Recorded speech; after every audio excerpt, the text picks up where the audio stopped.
এরা অনেক রাত পর্যন্ত জেগে থাকে, অনেক দেরিতে ঘুম থেকে ওঠে। আগে মুরব্বিদের দিকে সালাম দিত, এরা সালাম দেয় না, এরা সবসময় মাথা নিচু করে থাকে। মোবাইল ছাড়া পৃথিবী অচল, জীবনের সে না খেয়ে থাকলেও বেঁচে থাকবে, তার মোবাইল লাগবেই। এবং ভালো বই পড়ে না, অনেক নেতিবাচক দিকও আছে বেশিরভাগের। আবার তারা খুব বাস্তববাদী, খুবই প্রতিবাদী, খুবই যুক্তিবাদী।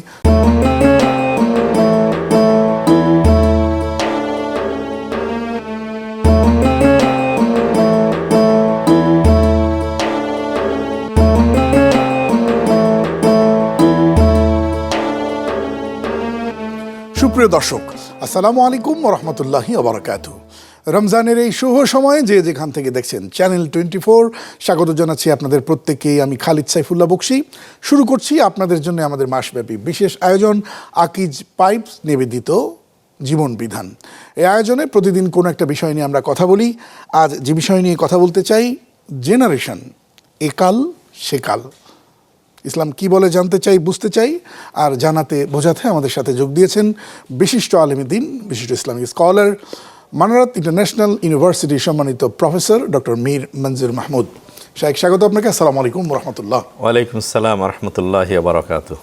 দর্শক, আমার যখন জন্ম হয়েছিল তখন জন্মের পর হয়তো পেয়েছি 2 টাকার ঝুনঝুনি, আর এখন আমাদের যারা বাচ্চারা জন্ম নিচ্ছে তারা জন্মের পরেই পাচ্ছে গোটা পৃথিবী হাতের মুঠোয়, স্মার্টফোন, গ্যাজেট। প্রজন্ম ভাবনা তাই সেকালের মতো একাল নয়, আর একালের মতো সেকাল নয়। কিন্তু প্রশ্ন হলো, আরও একটা শব্দের সঙ্গে আমরা পরিচিত, জেন জি। প্রশ্ন হচ্ছে, জেনারেশন আমরা কোন দিকে যাচ্ছি?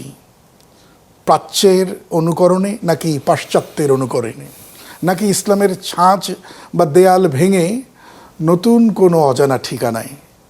কি করণীয়, সব বিষয় নিয়ে আমরা জানতে চাই আমাদের স্কলারের কাছ থেকে। শাইখ, আপনার মতো করে যদি শুরু করতেন। জি, আলহামদুলিল্লাহ। আজকের যে প্রসঙ্গ, আমি সুপ্রিয় দর্শক শ্রোতার সামনে খুবই প্রাসঙ্গিক এবং জরুরি প্রসঙ্গ হিসাবেই কিছু কথা বলতে চাচ্ছি। প্রথমত, জেনারেশান, একাল ও সেকাল।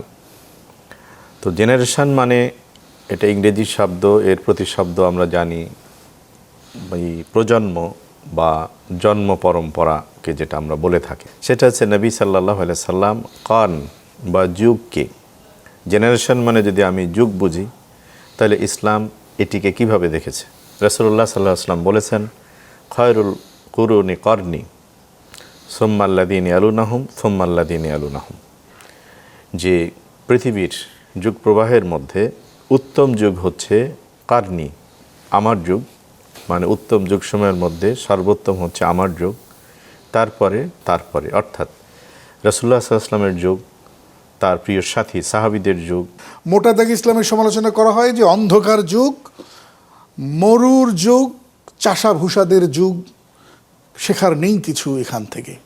জি, তো ইসলাম যে আলোকবর্তিকা নিয়ে এসেছিল, হেরার গুহায় যে রশি জ্বলে উঠেছিল ইকরা শব্দ দিয়ে, সেটির সূচনা এবং সেই যুগটি অতিবাহিত হয়েছে রাসূলুল্লাহ সাল্লাল্লাহু আলাইহি ওয়াসাল্লামের জীবৎকালের যে সময়টি, সেটিতে।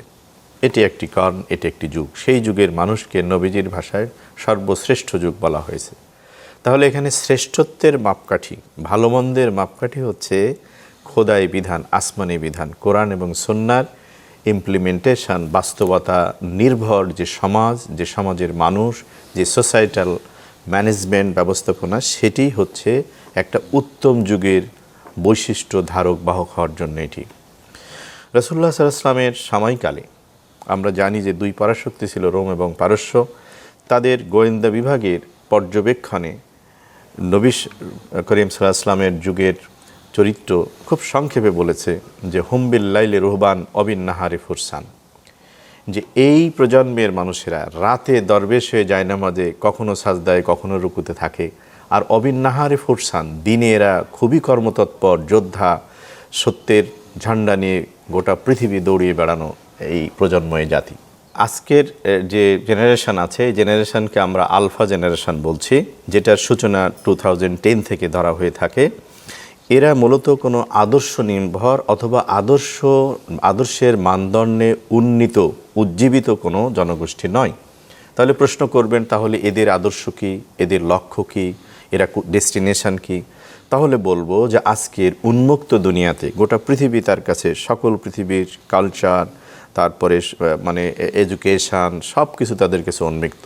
সুতরাং আজ উন্মুক্ত পৃথিবীতে গ্লোবাল ভিলেজের অধিবাসী হিসাবে তাদের লক্ষ্য পৃথিবীর আজকে যারা প্রভাবক, যারা লিডারশিপ, তাদের জীবন আদর্শই হলো তাদের জীবন আদর্শ। তাহলে সংক্ষেপে বলা যায় যে আজকের প্রজন্মের, জেনজি প্রজন্মের ব্যতিক্রম ছাড়া, ভুল বোঝার কোনো কারণ নেই, ব্যতিক্রম ছাড়া আমাদের একটা বড় অংশের লক্ষ্য হলো যে পশ্চিমী বা ভোগবাদী সভ্যতা অথবা অ্যাকাউন্টেবিলিটিহীন, জবাবদিহিতা শূন্য একটা জীবন, যে জীবনকে উপভোগ করো, যতটা পারো ততটা উপভোগ করো। এর বিরুদ্ধেও অনেক পজিটিভ কথা বলা হয়।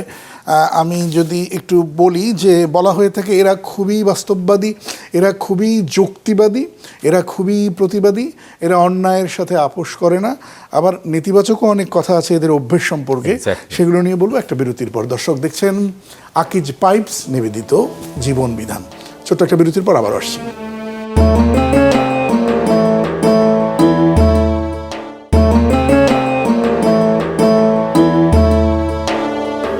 স্বাগত আরেকবার, সাথে ছিলেন অসংখ্য ধন্যবাদ।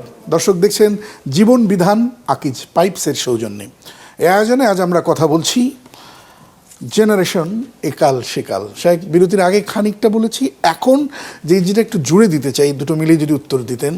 এরা অনেক রাত পর্যন্ত জেগে থাকে, অনেক দেরিতে ঘুম থেকে ওঠে। আগে মুরব্বিদের দিকে সালাম দিত, এরা সালাম দেয় না, এরা সবসময় মাথা নিচু করে থাকে। মোবাইল ছাড়া পৃথিবী অচল, সে জীবনের সে না খেয়ে থাকলেও বেঁচে থাকবে, তার মোবাইল লাগবেই। এবং ভালো বই পড়ে না, অনেক নেতিবাচক দিকও আছে বেশিরভাগের। আবার তারা খুব বাস্তববাদী, খুবই প্রতিবাদী, খুবই যুক্তিবাদী। সব মিলিয়ে তাদের কি পরামর্শ দেবেন? জি, আসলে আজকের প্রজন্ম টিকটক, ইউটিউব, তারপরে ইনস্টাগ্রাম, সোশ্যাল মিডিয়ার যত উপকরণ আছে সেখান দিয়ে তারা ভার্চুয়াল দুনিয়ার অধিবাসী। তাদেরকে চোখ বন্ধ করে যেমন এক পেশে দোষারোপ করা যাবে না, আপনি বলেছেন, তাদের অনেক ভালো দিকও আছে। তবে মুসলিম হিসাবে আমার জীবনের দিন শেষের যে হিসাবটা, সেটা মাথায় রেখে আমি আমাদের সন্তানদেরকে, বর্তমান প্রজন্মকে আমরা বলতে চাই যে তোমাদের ভালো যেগুলো আছে, তোমাদের স্পষ্টবাদিতা, তোমাদের চিন্তার প্রসারতা, তোমাদের যুক্তিবাদিতা, এগুলোকে উইথ অল রেসপেক্ট এটাকে ঠিক রেখে বিশ্বাসের জায়গাটায় বিশ্বাসকে তোমার বিশ্বাসে ধারণ করো। চিন্তায় বিশ্বাসের এই বাউন্ডারির মধ্যে চিন্তা করতে শেখো। বাস্তব সমাজ জীবনের যে জায়গাটা, এইটার ব্যাপারে আমাদের আজকের প্রজন্মের সন্তানদেরকে বলতে চায় যে তোমরা যা করো সমস্যা নেই, কিন্তু তোমার বিশ্বাসকে রেখে তোমার দৈনন্দিন জীবনাচরণকে নিয়ন্ত্রণ করো এবং এর বাউন্ডারির মধ্যে রেখে চিন্তা করো, কোনো বাধা নেই। কারণ সেকালের ছেলে মেয়েদের কাছে এত ইনফরমেশন ছিল না, এত জানাশোনার সুযোগ ছিল না, এত তথ্য প্রবাহ ছিল না। ফলে তাদের চিন্তার একটা বেশ ছিল, পরিমণ্ডল ছিল। সাহিত্য পড়তো, পড়াশোনা করতো, মনীষীদের পড়তো, মনীষীদের জীবন যাপন পড়তো। জি, কিন্তু এখন তো পড়াশোনা করছে, পড়াশোনার সুযোগ নাই। আমাদের দেশের সন্তানদেরকে বলবো, বিশেষত মুসলিম সন্তানদেরকে বলবো যে আমরা ভার্চুয়াল দুনিয়ার যত উপায়, উপকরণ, টুলসকে আমরা ইউজ করছি, এর কোনটা আমি তৈরি করলাম? আমার হাতের মোবাইলটা, নেটওয়ার্ক, ইন্টারনেটের সার্ভিস, সব কিছু মানে পরদেশী নির্ভর। সুতরাং এই জায়গায় সক্ষমতা ব্যবহারের সাথে সাথে নিজেরা তৈরির সক্ষমতা যেন নিজেদের মধ্যে ইচ্ছা স্বপ্ন। উচ্ছন্নে যাবার আগেই আমার প্রজন্ম, আমার বাড়ির প্রজন্ম, অন্তত আমার প্রজন্মের জন্য আমার করণীয় কি, বাবা মার উদ্দেশ্যে যদি বলতেন। জি, অবশ্যই। আজকে আমরা বাস্তব কারণে সন্তানদেরকে আমরা অনেকটা স্বাধীনতা দিয়ে থাকি। আবার বাবা মার লিমিটেশনের কারণে বাবা মা উভয়ে আগের যে কোনো সময়ের তুলনায় উভয়ে কর্মজীবী, পেশাজীবী হওয়ার কারণে সন্তানদের সময় দিতে পারছেন না। সেজন্য ডে কেয়ার, স্কুল অথবা বাড়ির লোকদের উপরে নির্ভর করতে হচ্ছে, বন্ধুবান্ধবকে দিতে হচ্ছে। ইভেন বাপ মা ঝামেলা এড়াতে কম সময় দেওয়ার কারণে বাচ্চাদেরকে মোবাইল বা ডিভাইস নির্ভর থামাচ্ছে, কান্না থামাচ্ছে, খাওয়াচ্ছে, যে করছে।